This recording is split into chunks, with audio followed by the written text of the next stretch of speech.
shit. He said what? Did Buckingham Palace or Prince William set a trap for Prince Harry and Meghan Markle, and were they gullible enough to fall into it? Again, I have to be careful what I say, but that I won't be able to show, my children my homeland. Oh, where do we even begin with this royal soap opera? I mean, it's almost laughable at this point. Meghan and Harry, once the golden couple, the dazzling, fresh faces of a modern monarchy, have somehow managed to turn themselves into walking punchlines across the globe.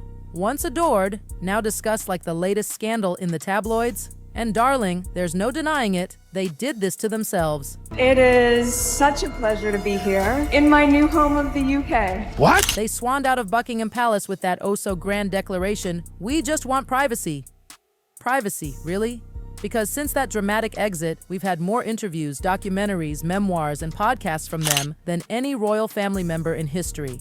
Privacy must mean something very different in their dictionary. You have been lied about for a series of years. How hurtful that is. Apparently, privacy translates to, let's monetize every secret, every grievance, every tear. They've turned their royal grievances into a global franchise. Who knew heartbreak could be so profitable? Meghan is willing to show pictures of her kids. I think it just depends on how many zeros are at the end of the check. Meghan marched into the royal family like she was about to rewrite centuries of royal protocol. Netflix cameras rolling, podcast deals lined up, only to discover, quite brutally, that Buckingham Palace doesn't bend to Hollywood contracts or influencer branding. The crown doesn't care about your ratings, darling. Meghan views those two children as commercial assets, which is gross and awful. And poor Harry, and once the cheeky, beloved prince who stole the world's heart, now reduced to the supporting role in his own story. Dragged from palace halls to California talk shows, sipping kombucha instead of raising toasts at royal banquets. Meghan needs content, and sadly, Harry's become part of the script.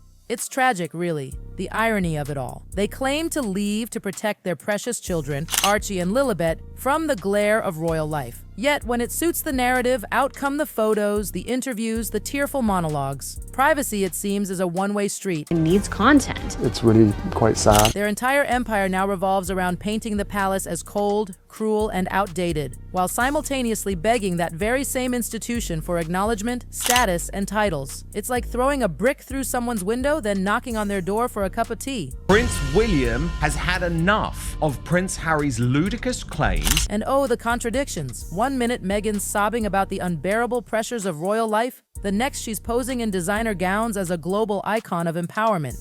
Harry, meanwhile, insists he's defending his family's dignity, while selling every private detail of royal life to the highest bidder. For years, Buckingham Palace remained silent, stoic, dignified. But now, that silence has cracked. And what they've revealed about Archie and Lilibet cuts far deeper than any televised confession. Trust me, what's coming next? It stings. Prince William will strip his exiled brother Prince Harry's children of their HRH titles when he becomes king. But apparently for me, that doesn't matter. To understand the storm brewing now, we have to rewind over a century. Back to 1917, when King George V established the Royal Letters Patent, the ironclad rulebook defining who gets to be called prince or princess. It wasn't personal. It wasn't designed to shame Harry's children. It was to protect the monarchy from chaos, from opportunists and scandals, and frankly, from the very circus we're watching today. The rules are crystal clear: legitimate royal bloodline, birth under the crown's jurisdiction, and recognition by the Church of England. No exceptions, no Hollywood amendments, and certainly no "we're living our truth in Montecito" loopholes.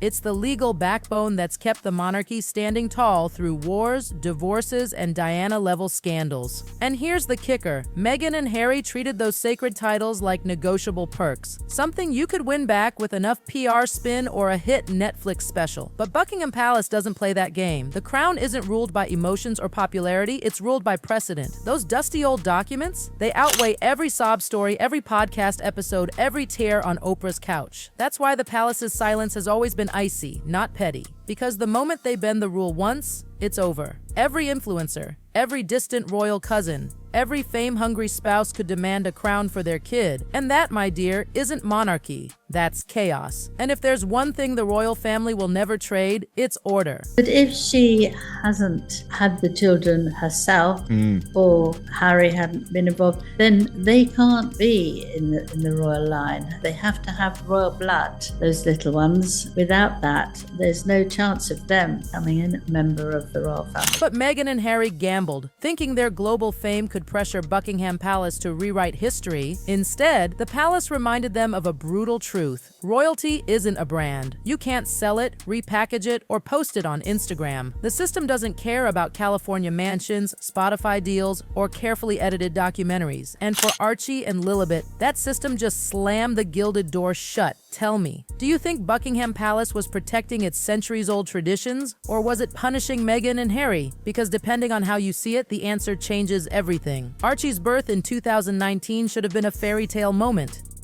A royal baby! Cheers, headlines, history being made! But oh, it didn't take long for the celebration to twist into a royal mystery. At first, everything seemed picture perfect. The palace made the announcement. The world cheered. Meghan beamed beside Harry for the cameras, but then the scandal hit the paperwork. Archie's birth certificate was changed. Meghan's name completely erased.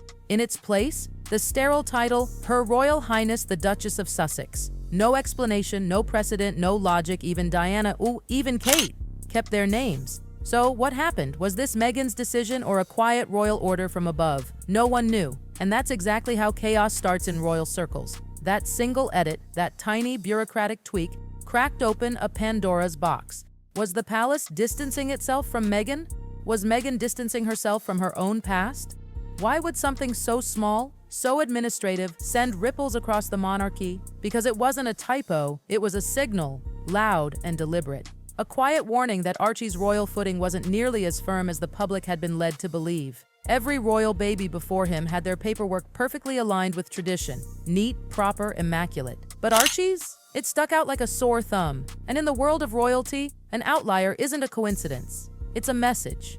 Behind those adorable baby photos, that sweet little bundle wrapped in white, there was already a quiet whisper in the halls of Buckingham Palace.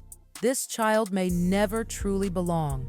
And if Archie's birth left everyone scratching their heads, Lilibet's arrival in 2021, it set off alarm bells. Born not in London or Windsor, but under the sunny skies of California, far, far away from the grandeur of St. Mary's Hospital, where generations of royals first opened their eyes, little Lilibet entered the world without trumpets, without balcony waves, without the polished gold-framed announcement outside the palace gates. No royal midwives, no Buckingham statement, just a PR release from Team Sussex HQ in California, a press release for a royal baby. You can practically hear the gasps echoing through the corridors of Windsor Castle, and that silence from Buckingham Palace afterward, deafening. No official statement from the Queen, no formal registry, not even a symbolic nod to the birth. It was as if the crown itself shrugged and moved on. And in royal language, that kind of silence is louder than a shout, because acknowledging Lilibet would have meant binding her, legally, ceremonially, into the centuries-old fabric of the monarchy. But by staying silent, the palace made its stance crystal clear. Yes, she's Meghan and Harry's daughter. But in the royal sense, in the official lineage that stretches back through kings, queens, and centuries of sacred ritual, she simply doesn't exist. And that's the sharpest contrast imaginable. Where other royal babies were hailed as symbols of continuity and tradition, Lilibet's birth was treated like a private American family moment. Sweet? Yes. Loving? Yes. But not royal. In the world of the Windsors, that's not an oversight. That's a statement. And then came the baptism.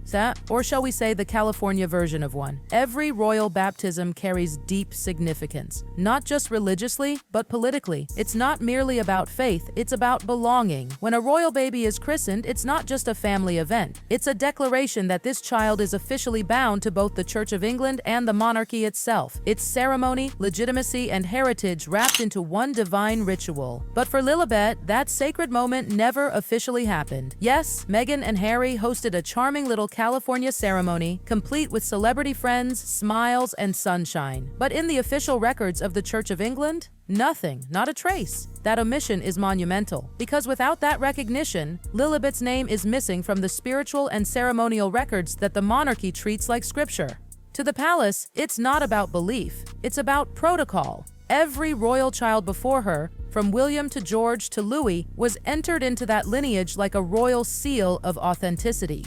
But Lilibet's baptism? It's not in those ledgers. It was a lovely family gathering in Malibu eyes, but to the palace, it might as well have been a Hollywood baby shower. But when even their children, the living proof of their lineage, are left without titles, that fragile illusion begins to crack. Suddenly, Meghan's carefully built image as the modern duchess, the global mother, the royal humanitarian, it all starts to wobble.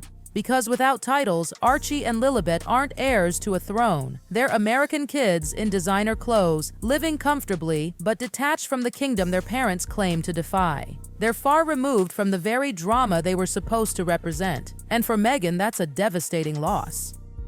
Her entire narrative, her philanthropy, her partnerships, her speeches, all carry the soft glow of royalty. Without that shine, she's no longer the Duchess walking in Diana's footsteps. She's just another celebrity in California. And the palace? Oh, they knew exactly what they were doing. By quietly stripping away the children's symbolic status, they pulled the rug out from under the Sussex brand. No recognition, no titles, no royal foundation left to stand on. Suddenly, Harry and Meghan's royal empire looks less like legacy and more like a lifestyle brand hanging by a thread. Because in the monarchy, perception is everything. Once the crown turns its back, the illusion collapses. And perhaps that's the most tragic part of all. Harry's lived both sides of this story, embraced by the institution as a child, and now, watching it turn its back on his own. He walked away thinking he could come back whenever he wished, only to find that in royal life, once you close that door, it locks from the other side. When the palace finally acted, it didn't whisper behind gilded doors, it roared. Legal filings confirmed what everyone had been speculating for years. Archie and Lilibet were no longer part of the royal framework. No titles, no succession rights, no official security privileges. In royal terms, that's not a gentle demotion. That's total erasure. The monarchy doesn't move lightly on matters like these. Every signature, every stamped seal carries the weight of centuries. So when they made that decision, they weren't just crossing names off a list, they were making history. And the message was loud and clear. This chapter of the royal bloodline ends here. For Meghan and Harry's children, it wasn't about being less important. It was about being removed from the royal equation altogether. Their names might appear in glossy magazines and Netflix documentaries, but when it comes to the sacred scroll of Windsor succession, they simply don't exist. And Meghan and Harry, they walked, believing they could still keep the benefits without the boundaries. But history doesn't work that way. The crown never chases. It waits. Now, years later, as this revelation settles in, one can't help but wonder, did they ever truly understand the system they were rebelling against? Or did they really believe that celebrity power and social media sympathy could rewrite centuries of royal law? It's a haunting thought, isn't it? The idea that two people could try to outshine the very institution that created them, only to discover that the spotlight burns brighter when the palace turns its back. Because when Buckingham Palace goes quiet, that's when it speaks the loudest. And here we are, the world watching as this royal saga concludes in silence, in signatures, in the invisible ink of exclusion. The truth is harsh, it's cold, but it's also final. Yet deep down, you know this isn't really the end, because every royal scandal births another. Every silence hides another secret. Today it's about Archie and Lilibet. Tomorrow, who knows? Maybe there's another revelation lurking in those palace corridors, another document waiting to surface, another truth that could shake the royal walls once more. For now, though, Buckingham Palace has made its stand. Archie and Lilibet will grow up free from the duties, the scrutiny, and the suffocating weight of royal expectation. And no matter how many books are written or shows are filmed, that crown, heavy, unbending, eternal, will always have the final word. Always.